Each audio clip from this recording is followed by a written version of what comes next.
Okay, ladies and gentlemen, a very good evening to all of you for this special presentation for the Friends in High Places sequence of the George C. Marshall Legacy Series. My name is Rob Havers, President of the Marshall Foundation.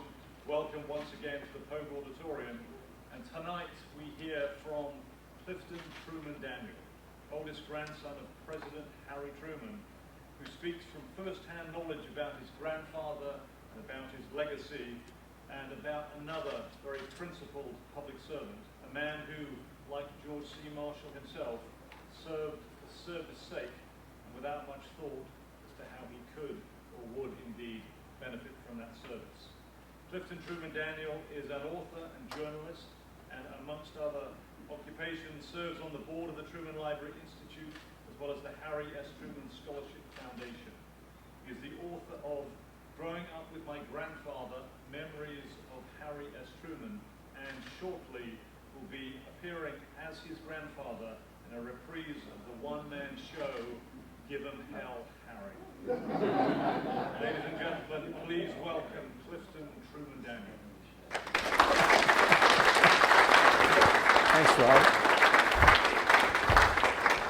Thanks, Rob. Good evening, ladies and gentlemen. I'm astounded that Give 'Em Hell Harry gets a laugh. Just if it's just the title of the show that's a good start. And I'm going to start off this. I'm going to be, as Rob pointed out earlier, I will first pick up my boarding pass and put it there. And I am going to be modern and keep my notes here in my phone. So we'll see if this works or not. But I'm going to start the presentation with a joke. It will likely go downhill from there. But the joke is, I tell it because it's illustrative of my mother's outlook, and there's a point to this. Late in her life, I was working for Truman College in Chicago. Big surprise. And my immediate superior was the vice president, Dr. Marguerite Boyd. And late in my mother's life, Dr. Boyd developed a habit of telling me jokes that I could then pass to my mother. I do the same thing for my mother-in-law now, only it's a lot easier because she knows how to use a cell phone and a computer. My mother did not. So I would send these things to her in writing, or I would call her up and tell her these jokes. And she liked all of them, but there was one that was her favorite, the one that she laughed the hardest at, and that's this one. There was a minister who was railing against hatred in the world. He was so sick of hate. And he went on and on and on, and finally he challenged his congregation. He said, "Can any one of you in this church say to me that you do not hate another human being?" Nobody put their hand up. They all sat there looking at their laps. And finally one hand went up way in the back. And the minister came down from the pulpit and he rushed down the center aisle. And he said, "Please stand up." And it was a very old man. And he stood up with some difficulty, and the minister said, "Please," he gave him the microphone, he said, "Please, is this true?" And the old man said, "Do you not hate another human being?" The old man said, "Yes, that's true." The minister said, "How on earth have you achieved this?" And the old man smiled and said, "Because every one of the sons of bitches is dead."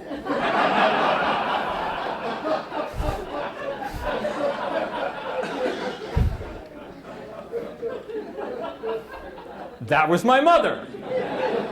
She, I think from years of being, from a lifetime of being Harry Truman's daughter, and from carrying the torch, and being a celebrity in her own right, and being picked on in the media, and having all of this, she just got really, really tired of everybody else on the planet.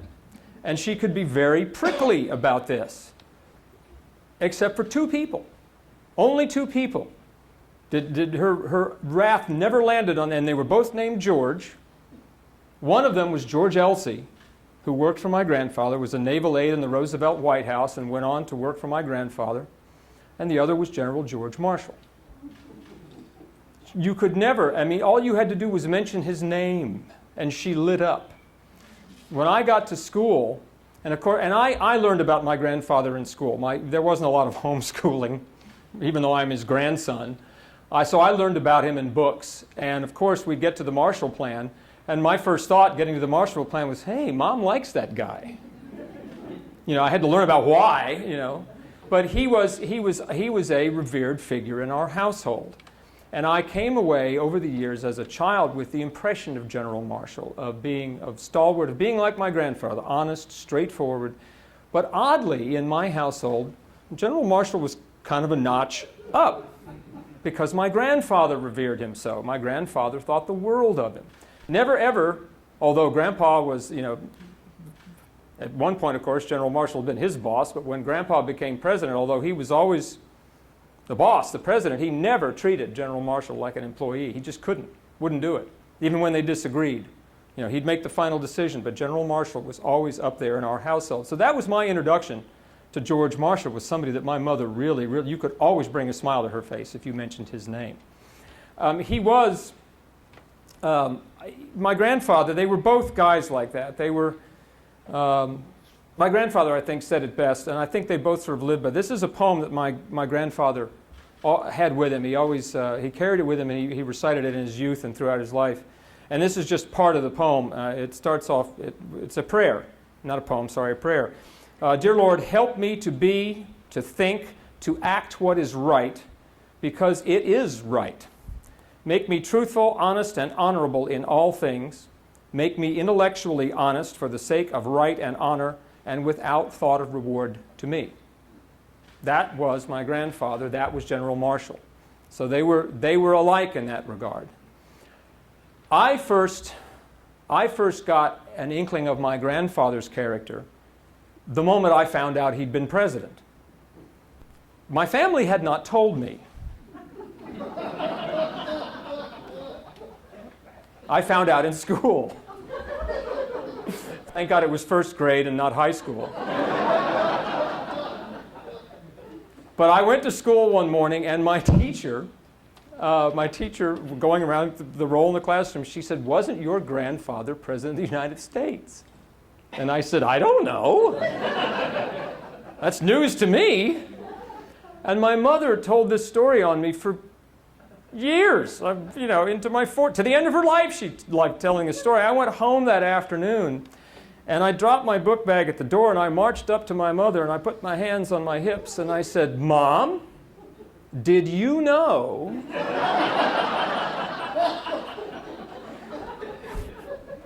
And she looked at me levelly, and she said, "Yes. But just remember something. Any little boy's grandfather can be President of the United States. Don't let it go to your head."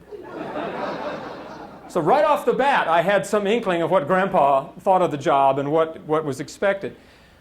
And I had inklings before that. I just didn't know it. Before I found out he was president, he was Grandpa. He was always Grandpa. He was somebody that came to the house, or we went to visit him in Missouri. And you had to be careful, because Grandpa wasn't your run-of-the-mill Grandpa. He had some strange ideas. Early in my life, he came to visit us in New York. We grew up in Manhattan. And I grew up, my mother was a singer, actor, presenter, writer. She lived in the Carlisle Hotel during the early 1950s, met Dad. They moved a whole block east, and I grew up at 76th and Park. And so my grandfather and grandmother come to visit us. They stayed at the Carlisle. He would get up at 5:30 every morning, go for a 1-mile walk at a military pace, 120 steps a minute, come back, get a quick breakfast, grab all the newspapers he could get his hands on, and come up to our apartment, let himself in with the spare key, and read until somebody woke up. And my brother and I were the first ones down one morning, and we saw him. He was behind the newspaper. And we knew who it was, so we started to tiptoe past him to get to the den and the television set. And he caught us. He turned the page and he caught us. And he said, "Where do you think you're going?" And I said, "Into the den to watch TV." And he said, "You don't want to do that." I'm thinking, yes, I do. That's why I was tiptoeing. And he said, "I have a much better idea." And he walked between us, and he reached up on the top shelf, and he took down a book. And he walked back out, and he said, "You come here and sit down by me." You didn't argue with him. So we went and sat down, and he opened the book and started to read. And my mother came down probably 10, 15 minutes later and stopped cold at the bottom of the steps. She couldn't believe this. We were making no noise. We were sitting stock still, paying rapt attention, while Grandpa read to us from a book that didn't have one picture in it.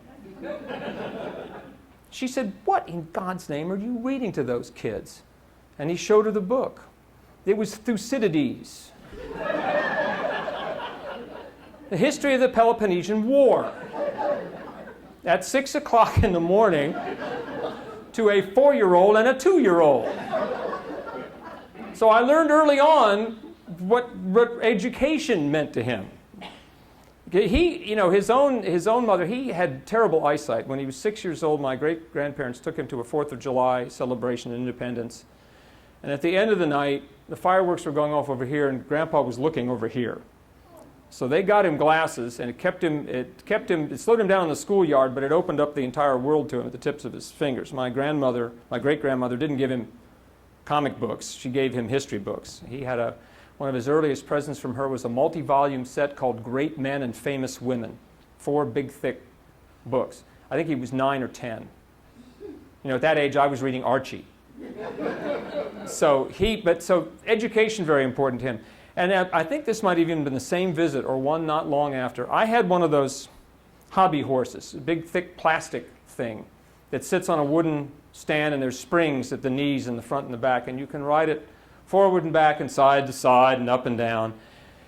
My mother was always telling me I was going to kill myself on that thing because I rode it so hard. Well, one morning she wasn't there, and it was Grandpa again, back behind the newspaper, sitting in the room. And, the man, the former president of the United States, a lauded president, terrible babysitter. Just he was paying no attention to me at all. And because he wasn't, I rode that thing as hard as I could. And sure enough, I tipped it over. And my grandmother heard the crash, and she came running out of the kitchen. And she saw me prostrate on the floor with this thing on top of me, and she went to go scoop me up, and she'd almost reached me, and I was crying. Almost reached me when a voice from across the room said, "Stop right there, don't touch him."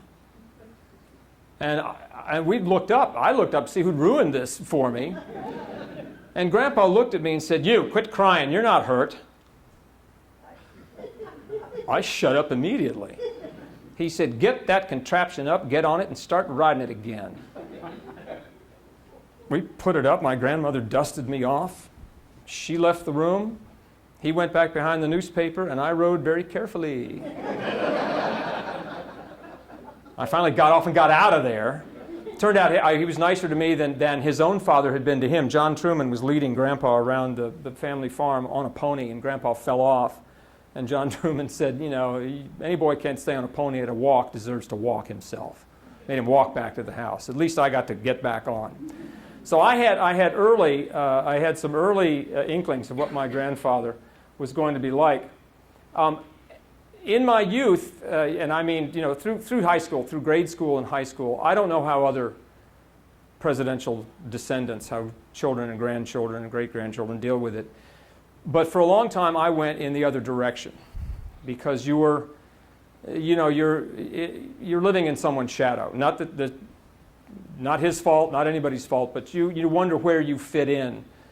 So I kind of got away from Grandpa's legacy because it was a bunch of dates and names and books, and occasionally we go out to see him. And so I just, as a teenager and as a young man, I sort of made my own life. I became a journalist. I got married. I had kids. And I didn't go back to it until I was in my late 30s. And it started with David McCullough's book in 1993. And I read that and then reread my mother's books on my grandfather and my grandmother, and I started reading other books. And what I discovered was that now, because I was the right age for it, I rediscovered my grandfather and my grandmother, not because of the Truman Doctrine or the Marshall Plan or the end of the war, all of that, not the dates, the names, the places, the stuff in my history books. I found that I really, really liked him as a human being, a guy that I really started to admire a lot just for the way he did things. So that's how I got back into this. I went to, and one of the earliest stories that and this goes back to my childhood, but one of the stories that we were told as kids, you know, my grandfather came up in a corrupt political machine, the Pendergast machine in Jackson County, Kansas City and Jackson County, Missouri. And my grandfather he'd come back from World War I, where I think he bumped into General Marshall briefly. General Marshall was a lieutenant colonel at that point, and Grandpa was a captain, also in the National Guard. So he came back from World War I, opened a haberdashery with his old friend Eddie Jacobson, and they did great the first year. They made the equivalent of $750,000 their first year in this little haberdashery. But then the post-war recession tanked them. And Jim Pendergast, Tom Pendergast, the Boss Tom's nephew, had come to my grandfather in 1919 or 1920 and said, "You want to run for Eastern Judge of Jackson County?" And Grandpa said, "No, we're making money. I've got my hands full." Well, then 2 years later, 1922, the store was out of business. Grandpa was working to pay off his debts. Eddie had declared bankruptcy, and Grandpa agreed and ran for Eastern Judge of Jackson County. And Jim Pendergast pitched him to his Uncle Tom, as Grandpa had been an officer in the war whose men hadn't wanted to shoot him. Apparently this was a selling point in 1922. So he won Eastern Judge, and he was Eastern Judge from 22 to 24. He lost in 24, the only election that Harry Truman ever lost. He came close a couple of times after that, but that was the only election he ever lost. When he got back in 1926, it was as presiding judge. You had an Eastern Judge, Western Judge, and a presiding judge. The Eastern and Western Judge were 2-year terms. Presiding Judge was 4. When he got in as presiding judge, he floated a bond issue. Jackson County had horrible roads. My mother used to remember, even after this, when she was little, she remembered my grandfather driving around on Sundays. And just to check the roads, he would stop the car, get out, and stamp on the shoulder, the edge of the pavement. And the bad ones broke off like pie crust. He called them pie crust roads. So even the paved roads, and for years, they'd been made by shady contractors who charged too much and did too little work, did bad work. So Grandpa promised the voters that he would, if they would pass this bond issue, he would build good roads, and he would go with the low bidder, and whoever won had to subject their work for inspection by a bipartisan board of engineers. Well, after he said all this and floated all this, and the bond issue was passed, he was called into Pendergast's office. And Pendergast had 3 or 4 of these crooked road contractors in his office with him. And Pendergast said to my grandpa, he said, "These fellows want to know why they're not getting the contracts." And Grandpa said, "Well, they can have the contracts if they'll submit the low bid and submit their work for inspection." And Pendergast smiled and turned to these fellows and said, "See, I told you, he's the contrariest son of a bitch in the whole state of Missouri." And they all left in a huff. And Pendergast turned to my grandfather and said, "You do what you promised the voters you'd do." Never again asked him to do anything dishonest. In political appointments, fine. Give a job to somebody's nephew, fine. But he would never cheat, and he would never take money for this kind of thing. So that was one of the early stories that I remember being told about my grandfather as being a judge. This is the one problem with these things. Another thing that I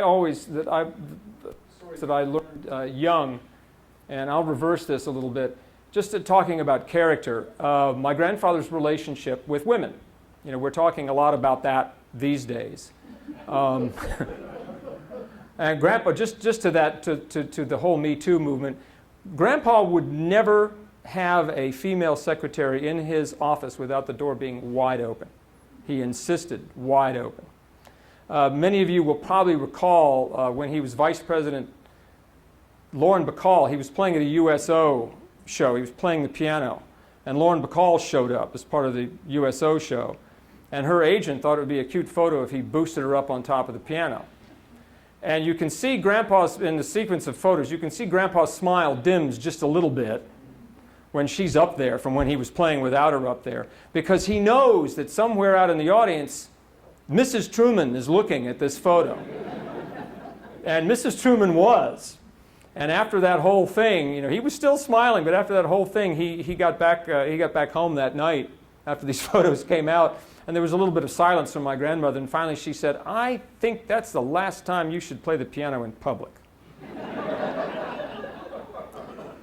So he was very careful. He was very much a gentleman, and they were very old-fashioned as a couple in many ways. They met when my grandmother was 5 and my grandfather was 6. They met in Sunday school, and as far as we know, he never looked at anybody else. He fell in love right then and there. He even says it in his memoirs, this beautiful, blue-eyed, blonde, curly-haired girl. He was smitten. They went all through grade school and high school together, with him mooning at her from his desk and her paying him no attention at all. I mean, they were different social strata. I mean, the Trumans weren't poor. They were doing all right, but my grandmother was up here somewhere, wore the best clothes, the nicest hats. She was very popular. I mean, he wasn't unpopular, but they were not. They were on different levels. They finally they didn't get together. They didn't start courting until 1910, and this would have been when 1910. Grandpa would have been 26 years old. My grandmother would have been 25. His cousins lived across the street from what's now the Truman home. It was the Wallace house, then the Gates house. George Porterfield Gates, my great-grandfather, great-great-grandfather, built that house on a milling company, Queen of the Pantry flour. He milled Queen of the Pantry flour. And Grandpa was across the street with his cousins. And the way my mother told the story was that his aunt brought a cake plate in and said, "This needs to go back across the street to Mrs. Wallace. It's all clean." My mother said that Grandpa grabbed that plate with something approaching the speed of light and ran it back across the street in hopes that my grandmother would answer the door, and she did, and that started their formal correspondence. She had a very, very old-fashioned idea about first ladies, about political wives. She once said that the role of a politician's wife is to sit next to her husband, keep her mouth shut, and make sure her hat is on straight. That's a Bess Truman quote. Yet, she knew about everything. She was politically smart. He shared everything with her, with exceptions, some serious state secrets he couldn't share. She did not know anything about the development of atomic weapons, for example. But he talked to her about everything and got her opinion back about a lot of it. And from her early letters, when he was a judge, and this is in the 1920s, and he went to National Guard camp every summer for a couple of weeks. From the early letters, there are even instances where she sort of picked up the mantle because he's gone. And people would ask for political favors. One guy wanted Grandpa to throw a fundraising party for a would-be political candidate. And the request came to my grandmother because Grandpa was off at National Guard camp, and my grandmother just took the ball and ran with it. She called Tom Pendergast and told him, Harry's at camp. This guy wants a party. What do we do? And Pendergast said, "No, we're not going to get into that one. That's not." So she lied. How political can you get? She turned around and lied to this guy that wanted the party. She said, "I'm sorry, we won't be in town. He can't do it. We're not." So she took part in all of this. So he had. It was an interesting first lady and president relationship, but old-fashioned but progressive, sort of at the same time. So he had a good relationship with my grandmother, and he also had a very long friendship with Eleanor Roosevelt. Also, one of the things that I sort of learned the hard way about my grandfather was when it came to race relations. I knew early on that he had desegregated the armed services. But what I began to learn as I got older was that, he was a product of a time when racial epithets were very common, and he used them liberally. Reading some of his letters, reading my grandmother's letters, they both use terms that we would not even think of using today. But that didn't color his thinking, if you will, about what was fair and what was not. After World War II, he was particularly shocked by the blinding of Army Sergeant Isaac Woodard, who probably some of you know this story. This is the one that was pivotal for my grandfather. Sergeant Woodard had come home from the war and was taking a bus home I think into Georgia. And he asked the bus driver if, at a stop, he said, can I use the bathroom? Can I get off and use the bathroom? The bus driver gave him a hard time about it, although there was time to do this. So Sergeant Woodard got off and used the bathroom anyway and got back on the bus. But at the next town, the bus driver called the police chief, and they dragged Sergeant Woodard off the bus and beat him and put his eyes out in an alley, the police chief. And nothing was going to happen to these guys until Grandpa insisted on an investigation. And what wound up happening was nothing. They were tried and acquitted by an all-white jury. And that was the kind of thing, that's what spurred the integration of the armed services. And in another story that I just heard recently that I like that shows his character.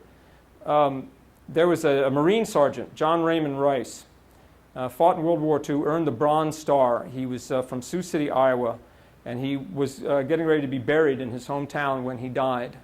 And they weren't going to bury him in the Sioux City, Iowa graveyard because he was part Native American. They were not going to let him in.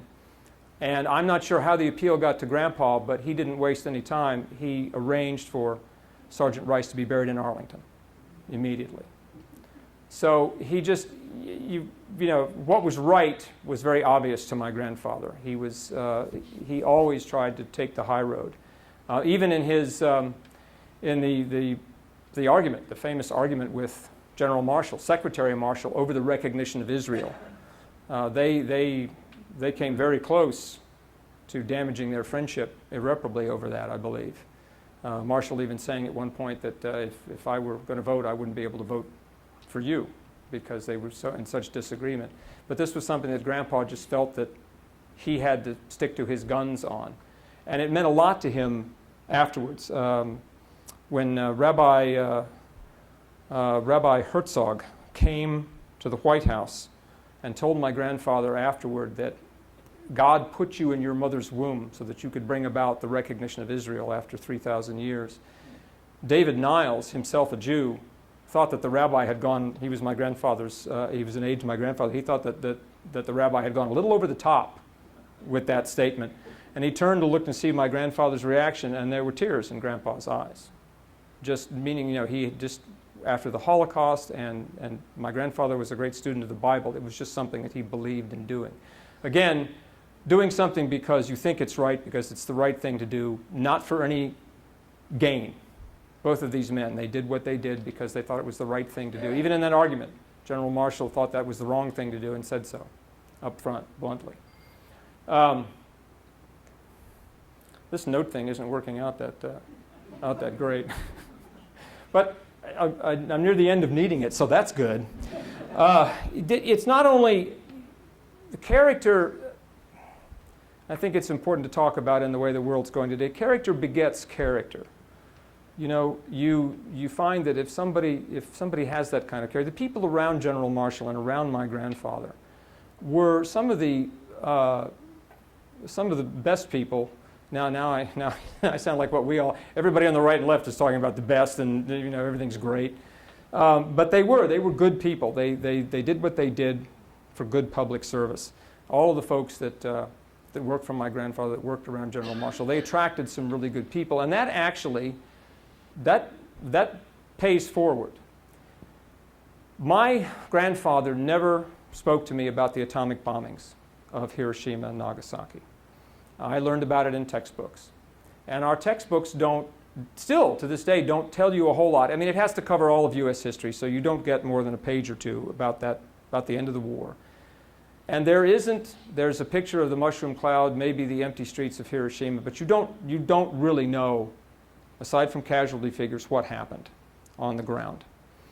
When my son Wesley was 10 years old, he's 29 now, so this was a while ago. He's 29, he's about to be married in 2 weeks. Yeah, I'm here trying to work up a lecture, and I'm on the phone going, no, we're not doing the tapas, we're doing plate by plate, so I'm doing the rehearsal dinner from my hotel room. Anyway, Wesley came home at age 10 when things were a lot easier, and he brought home a copy of a book called Sadako and the Thousand Cranes. Are any of you familiar with that? For those of you who aren't, Sadako Sasaki was a real little girl. She was 2 years old when the bomb destroyed Hiroshima. And she and her family survived pretty much unscathed. They were very lucky. The house blew down on them and protected them somewhat. But Sadako developed radiation-induced leukemia 9 years later at the age of 11. To help in her medical care, she followed a Japanese tradition that says if you fold 1,000 origami paper cranes, you are granted a long life, health.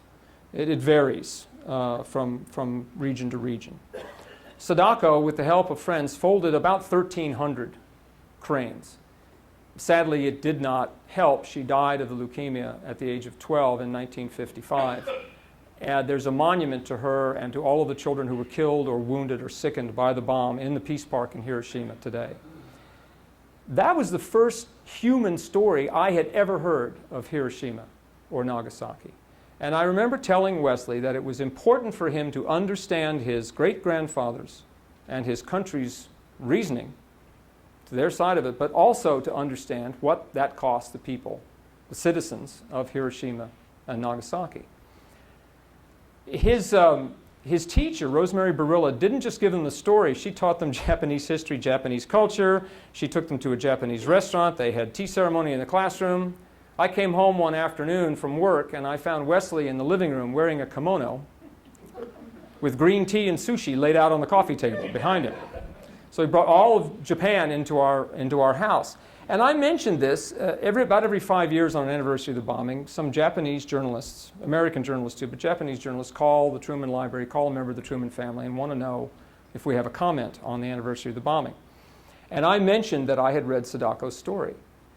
And that got back to Japan, and I had a call from Masahiro Sasaki, Sadako Sasaki's older brother, who also a survivor. He was 4 years old when the bomb. He's still with us today. And all he said was, can we meet someday? Very unexpected, and I said, yeah, that's sure. 5 years later, it took 5 years, Masahiro and his son Yuji were in New York donating one of Sadako's last cranes to the 9/11 Tribute Center as a gesture of healing. And at the end of that meeting, Yuji took out a plastic box and he took a tiny paper crane from it and he dropped it into my palm and he said, that's the last one Sadako folded before she died. Would you come to Hiroshima and Nagasaki? How do you say no?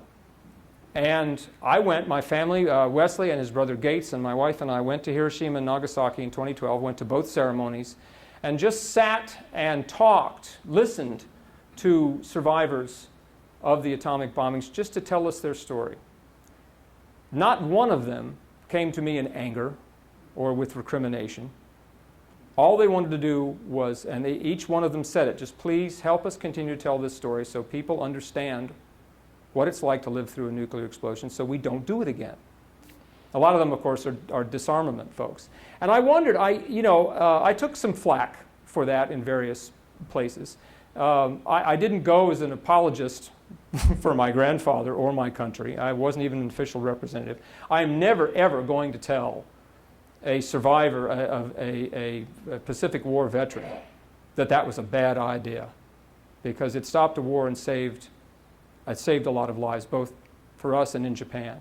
But I also can't tell the survivor of Hiroshima or Nagasaki that it was a great idea. So you're in the middle. I think my grandfather laid the groundwork for me without meaning to. In 1947, when he made a state trip to Mexico, he placed a wreath at the monument to the 6 Mexican Army cadets who had fought to the death against U.S. forces in 1847. And afterwards, one of the reporters with him asked him, why did you place a wreath to our country's enemies? And my grandfather turned on him and said, because they had courage. Courage doesn't belong to any one country. You recognize courage wherever you find it. And I think for me that became, suffering doesn't belong to any one country in war. You can stick by your decisions. You can know that you did the right thing. But you can be empathetic and kind about it, and there's no reason to hide from it. You can go straight ahead and pay homage to honor the dead, listen to the living, and learn from it. So he set a good example for me and set a good example for the folks around me. I'm doing good on time. He set a great example for his grandson. He also set a bad example in some ways. After he and General Marshall were both very, again, in their own way, very humble men. I don't know, humble's quite the right word. They could be very self-effacing. They did their jobs well. They didn't expect a lot of hoopla over it. They didn't do it for themselves. They didn't do it to get medals or accolades. Or my grandfather, you go to you can't find statues of Harry Truman. He just hated that whole idea. In fact, he's probably really mad at me and the rest of the Truman Library now because we finally got the go-ahead to put a statue of him in the Capitol Rotunda in Washington. But if he were alive today, he'd probably be like, "Why are you doing that?" And so they didn't do things for that reason. When he left Washington and went home, somebody asked him, a reporter in Kansas City, he got off the train and the reporter said, "Mr. President, what's the first thing you're going to do in retirement?" And my grandfather said, "Take the suitcases up to the attic."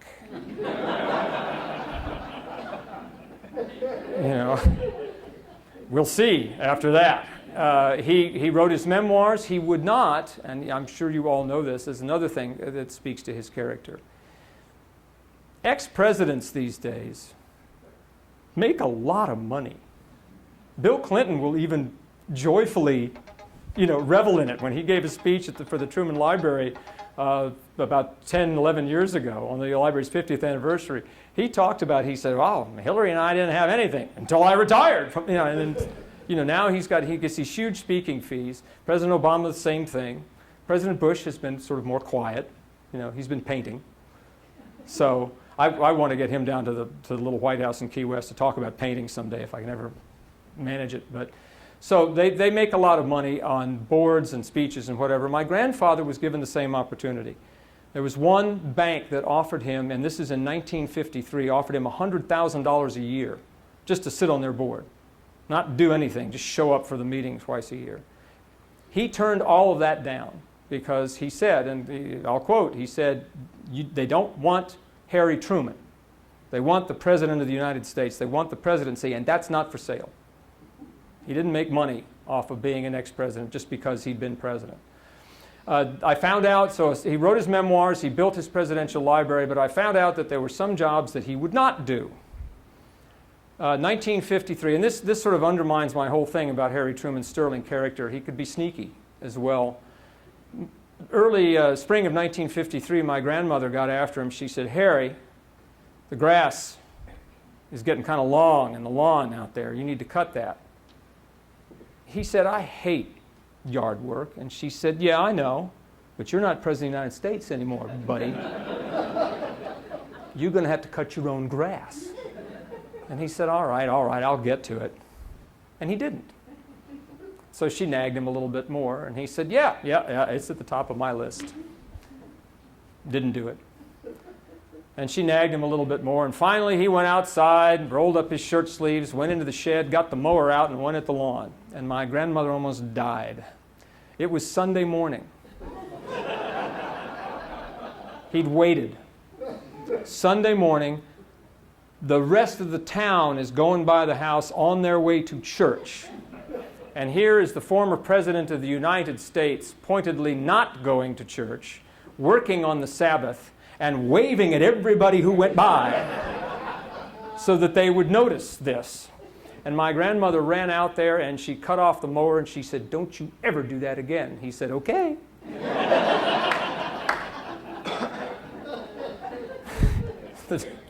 The Truman Library a few years ago asked me if I would write a letter of congratulations to a gentleman who was retiring as lay minister of his church. And I said, "Of course I'll do that, but give me some background. What's the connection to my family?" And they laughed. They said, "He used to cut your grandfather's grass." So Grandpa used the church to get out of mowing the lawn, then hired clergy to do it for him. It's terrible. He was always, I think both of them were, both General Marshall and my grandfather were famously accessible people. One thing, the image I had of General Marshall, I really think my mother had a bit of a crush on the general. I know she had one on George Elsie. He was a little closer to her age, so that might have been more acceptable, and unmarried, I think, at the time. But she always, always thought that the sun just rose and set on him and her father, on my grandfather.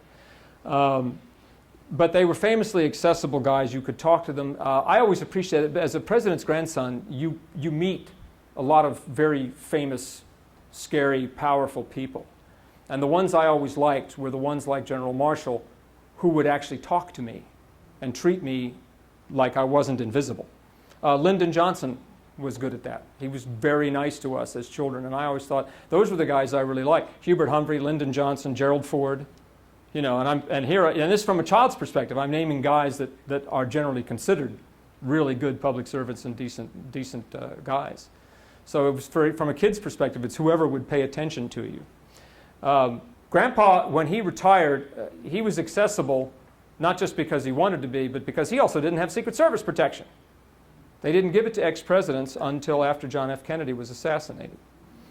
And so they put a 5-foot steel fence around the house in 1946. But when they left in 1953, they just handed him the key and said, goodbye, you know, we're going to go guard Eisenhower now. So, and my mother tells me this story. She told me this story years ago. A man was driving by the house, and his car broke down in front of my grandparents' home. There's a sign now that says Truman Home. Back then, there wasn't. It was still called the Gates Wallace House. So this guy didn't know where he was. He went through the front gate. He walked up the steps and he rang the doorbell. Nice Victorian house, looked safe enough. And he rang the bell, and my grandfather answered the door. And the guy said, my car's broken down. Can I use your phone? Grandpa said, sure, come on in. The guy walked into the house. Grandpa showed him where the phone in the front hall was. And the man called the local garage, and the guy on the other end said, it's going to take us 15, I don't know how long it's going to take us to get over there, but we're on our way. And the guy said, that's all right, I'm in no real hurry. So he hung up the phone, he turned to Grandpa, and he said, thank you. I appreciate the help of the phone call. I'll just wait by the car. And Grandpa said, no, just don't rush off, relax. We'll send you back outside when you got there. So they talked for I don't know how long, a couple of minutes, 3, who knows. They just chatted, got along just great. And then the wrecker pulls up out front, and the man thanked my grandfather again and walked out the front door. He got halfway down the steps, and he stopped. And he turned around and he looked back at my grandfather, and he said, you know something? And I hope you don't take offense at this, but you look a hell of a lot like that son of a bitch, Harry Truman.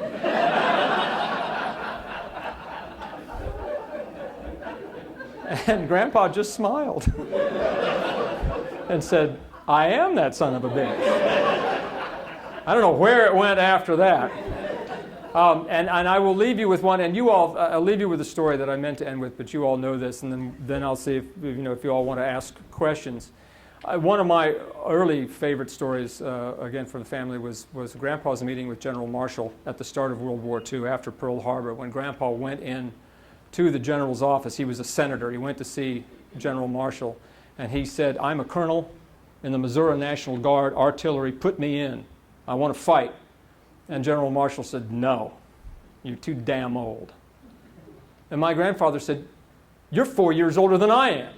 And General Marshall said, yeah, but I'm a general already. So it's written a little differently out here, but that's how I heard it.